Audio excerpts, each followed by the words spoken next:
السلام علیکم ورحمۃ اللہ وبرکاتہ۔ اعوذ باللہ من الشیطان الرجیم، بسم اللہ الرحمن الرحیم۔ وَإِن طَلَّقْتُمُوهُنَّ مِن قَبْلِ أَن تَمَسُّوهُنَّ وَقَدْ فَرَضْتُمْ لَهُنَّ فَرِيضَةً فَنِصْفُ مَا فَرَضْتُمْ إِلَّا أَن يَعْفُونَ أو يعفو الذي بيده عقدة النكاح وأن تعفوا أقرب للتقوى ولا تنسوا الفضل بينكم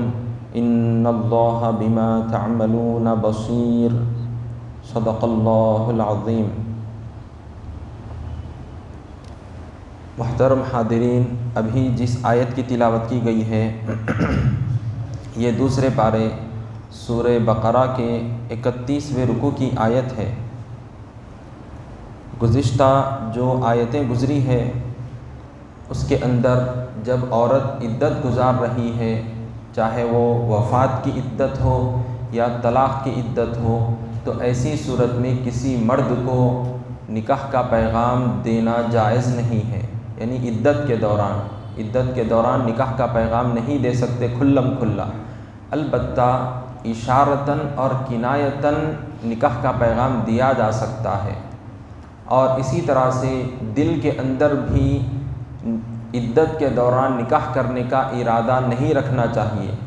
بلکہ یہ ارادہ رکھ سکتا ہے کہ جب اس عورت کی عدت مکمل ہو جائے گی تو میں اس سے شادی کر لوں گا، یا پھر میں اس کو نکاح کا پیغام دوں گا۔ یہ اور صورت ہے، یہ جائز ہے۔ الغرض یہ چند باتیں ذکر کی گئی اور بتلایا گیا کہ اللہ تعالیٰ دلوں کی حالت سے اچھی طرح سے واقف ہے،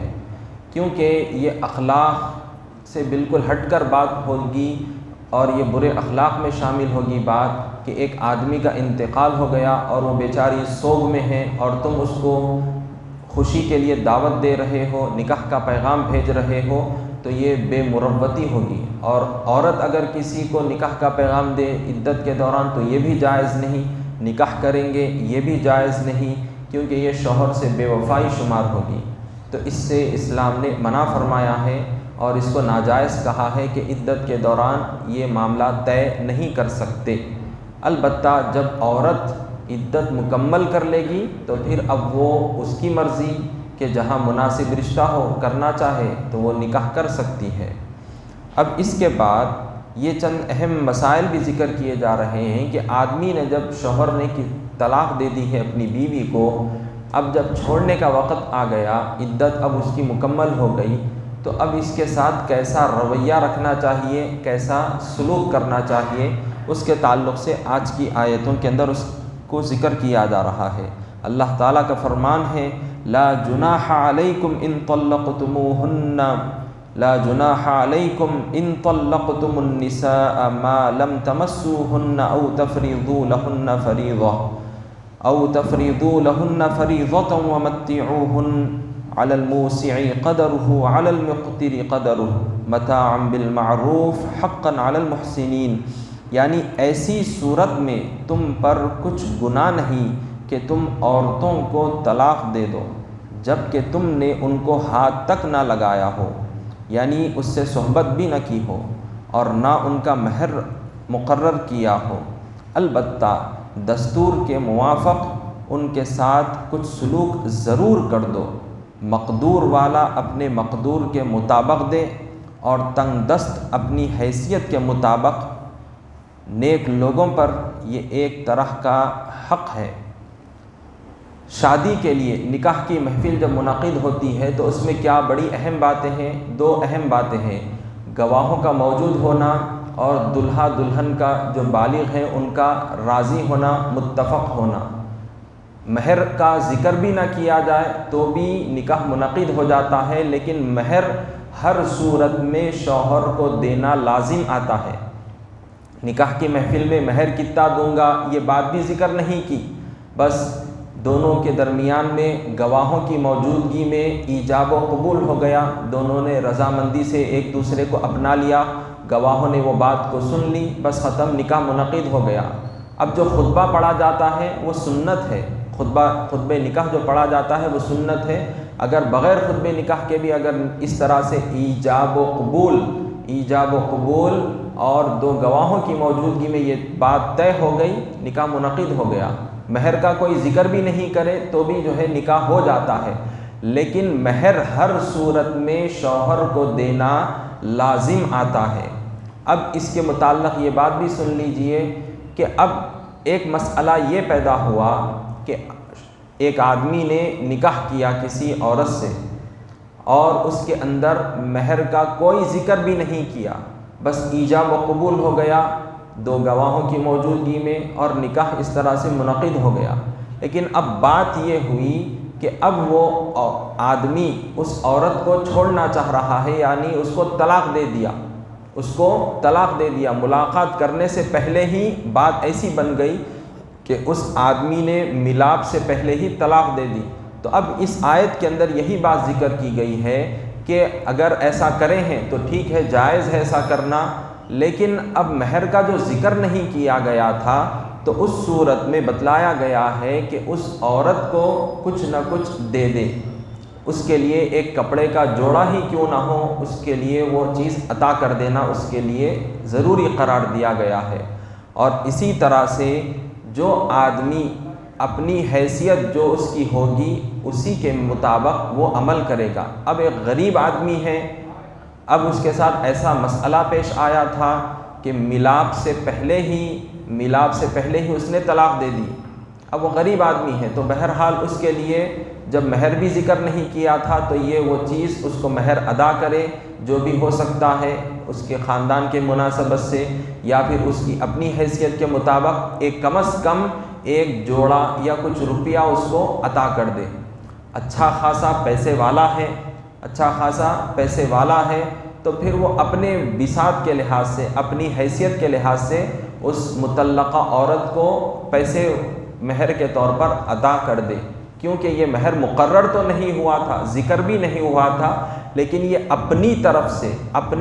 سے کچھ نہ کچھ اس عورت کا خیال کرے، اس پر احسان کرے، اس کو اچھے طریقے سے کچھ نہ کچھ دے دلا کر جو اس کا اسٹیٹس ہے، اس کی پوزیشن ہے، حیثیت ہے، اس کے لحاظ سے اس کے ساتھ یہ عمل کرنا اس کے لیے اللہ رب العزت فرما رہے ہیں کہ یہ ضروری ہے۔ اور یہ جو احسان کرتے ہیں، جو یہ عمل انجام دیتے ہیں کہ مہر مقرر بھی نہیں ہوا تھا، ذکر بھی نہیں ہوا تھا، اس کے باوجود بھی کچھ نہ کچھ دے رہے ہیں طلاق دینے کی صورت میں، تو یہ اچھے لوگ ہیں جو یہ عمل کر رہے ہیں کہ اس پر احسان کر رہے ہیں، جو اس کو کچھ نہ کچھ روپیہ پیسہ یا کپڑے وغیرہ عطا کر رہے ہیں۔ اب اس کے بعد دوسری بات ذکر کی جا رہی ہے کہ آدمی نے نکاح کیا جس کے اندر مہر مقرر ہوا تھا کہ 10,000 روپے دیں گے، تو اب جب اس نے ملاقات سے پہلے، ملاپ سے پہلے ہی طلاق دے دی تو اب کیا مسئلہ پیدا ہوگا؟ اللہ تعالیٰ اس کو فرما رہے ہیں کہ وَإِن طَلَّقْتُمُوهُنَّ مِن قَبْلِ أَن تَمَسُّوهُنَّ وَقَدْ فَرَضْتُمْ لَهُنَّ فَرِيضَةً فَنِصْفُ مَا فَرَضْتُمْ إِلَّا أَن يَعْفُونَ أَوْ يَعْفُوَ الَّذِي بِيَدِهِ عُقْدَةُ النِّكَاحِ وَأَن تَعْفُوا أَقْرَبُ لِلتَّقْوَى وَلَا تَنْسَوُا الْفَضْلَ بَيْنَكُمْ إِنَّ اللَّهَ بِمَا تَعْمَلُونَ بَصِيرٌ۔ اور اگر تم عورتوں کو ان کے پاس جانے سے پہلے طلاق دے دو اور ان کے لیے مہر مقرر کر چکے تھے تو ایسی صورت میں مقرر کیے ہوئے مہر کا آدھا حصہ دینا ضروری ہے۔ ہاں، اگر عورتیں مہر بخش دیں یا مرد جس کے ہاتھ میں نکاح کی ڈوری ہے اپنا حق چھوڑ دیں اور پورا مہر دے دیں تو اس کو اختیار ہے، اور اگر تم مرد لوگ ہی اپنا حق چھوڑ دو تو یہ زیادہ تقوی کی بات ہے، اور آپس میں ایک دوسرے پر احسان کرنے میں غفلت نہ کرو، بے شک اللہ تمہارے اعمال کو دیکھ رہا ہے۔ یعنی ایک شخص نے نکاح کیا، مہر مقرر کیا کہ 10,000 روپے مہر مقرر ہوا، اب نوبت یہ آ گئی کہ طلاق دے دیا اس نے۔ اب جب طلاق دے دی ہے تو اب آدھا مہر دینا اس کے لیے ضروری ہے، اس مرد کو، کہ 10,000 روپے مہر مقرر کیا تھا تو آدھا مہر دینا اس عورت کو، مطلقہ عورت کو ضروری ہے۔ اب اس میں ایک مسئلہ یہ بھی پیدا ہوتا ہے کہ مہر میں دو باتیں ہیں. کیا ہے مہر میں؟ کہ مہر معجل اور مہر مؤجل. معجل عین کے ساتھ یعنی فی الفور اسی وقت جو دیا جاتا ہے اس کو مہر معجل کہتے ہیں. اور ایک ہے مہر مؤجل یعنی تاخیر سے ایک وقت مقررہ مدت تک ٹائم لے لیا جاتا ہے یعنی بعد میں دیا جاتا ہے، اس کو مہر مؤجل کہا جاتا ہے. اب جو مہر معجل ہے یعنی نکاح کی محفل میں ہی اس نے مہر کے پیسے فی الفور دے دیے اور ایجاب و قبول ہو گیا کہ میں 10,000 روپے مہر باندھتا ہوں اور میں آپ سے نکاح کرتا ہوں، اس عورت نے گواہوں کی موجودگی میں قبول کر لیا، تو لہٰذا اب یہ نکاح منعقد ہو گیا. اب مہر کے پیسے تو وہ پے کر چکا، دے چکا ہے، اب طلاق بھی دے دیا بعد میں، تھوڑی دیر کے بعد ملاقات بھی نہیں ہوئی تھی، طلاق دے دیا. اب پیسے تو وہاں پر عورت کے پاس چلے گئے 10,000 روپے، تو اب کیا کرنا ہے؟ تو بتلایا گیا کہ مرد جو ظرافت والا ہے، غیرت مند ہے، جو اعلیٰ ظرف رکھتا ہے، تو وہ پورے کے پورے پیسے اس کو دے دے. یہی چیز اس کے لیے تقوی کے زیادہ قریب ہے، مناسب ہے. 5,000 روپے لینے کا اس کو حق بنتا ہے کیونکہ آدھا مہر دینا ہے. ملاقات سے پہلے اگر طلاق دے دی گئی ہے اسی وقت، تو پھر 5,000 روپے اس کو واپس لے لینا چاہیے، آدھا مہر. لیکن اس نے جو پے کر دیے تھے، پیسے دے دیے تھے، اب وہ واپس نہ لے تو یہ زیادہ اس کے لیے بہتر ہے. اگر عورت چاہے کہ میں تو ملاقات بھی نہیں کری، ملاپ بھی نہیں ہوا، اس سے پہلے ہی طلاق ہو گئی، جاؤ مجھ کو تمہارے 1 روپے کی بھی ضرورت نہیں، لے لو تمہارے پیسے تم لے لو، اگر وہ 10 کے 10,000 پورے واپس کر دے تو یہ بھی اس کے لیے مناسب ہے. یہ ہر کسی کا اختیار ہے،